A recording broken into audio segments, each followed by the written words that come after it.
గ్రామ పంచాయతీ ఎలక్షన్లు దగ్గర పడ్డాయి కదా.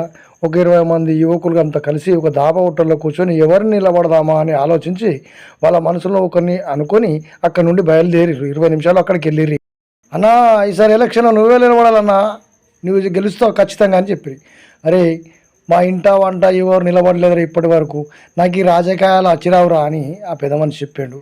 అన్నా నువ్వు అట్లా అంటే ఎట్లా అన్నా, వీళ్ళందరూ నీకు ఓటేస్తాంటే నువ్వు అట్లా అంటున్నావు, నాకెందుకు రాబోయి ఇవన్నీ అనగాని ఆపోజిట్ క్యాండిడేట్ లేడన్నా, ఖచ్చితంగా నేను నిలిచవలసిందే.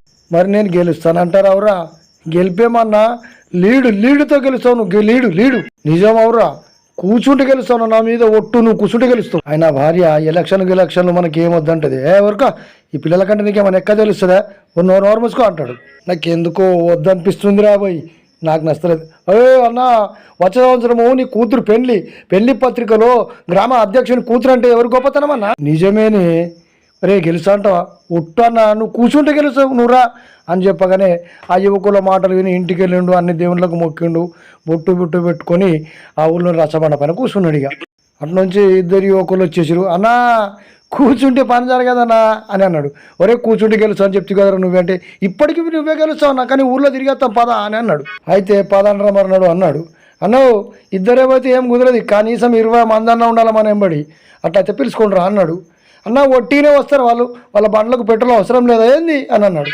కూర్చుంటే గెలుస్తావు అంటారు కదరా, మరి ఇప్పటికి నువ్వే గెలుస్తావు అన్నా, కానీ కొంచెం ఖర్చు పెట్టాలా, సరే కానీ ఒక 20-30 వేలు అయితేమో అని ఒప్పుకున్నాడు.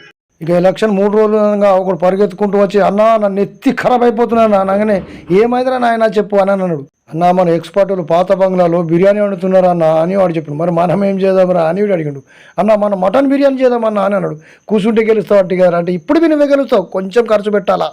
ఇక వీడు ఇంటికి వెళ్ళి భార్యతోటి, ఏమే నీ మెడలోనే ఆ బంగారు పేరు అది కుదవబెట్టానా డబ్బులు తీసుకొస్తా అన్న, నేను నీకు మొదలే అన్న అనుకుంటా తిట్టుకుంటా పాపం తీసి ఇచ్చేసింది ఆమెగా.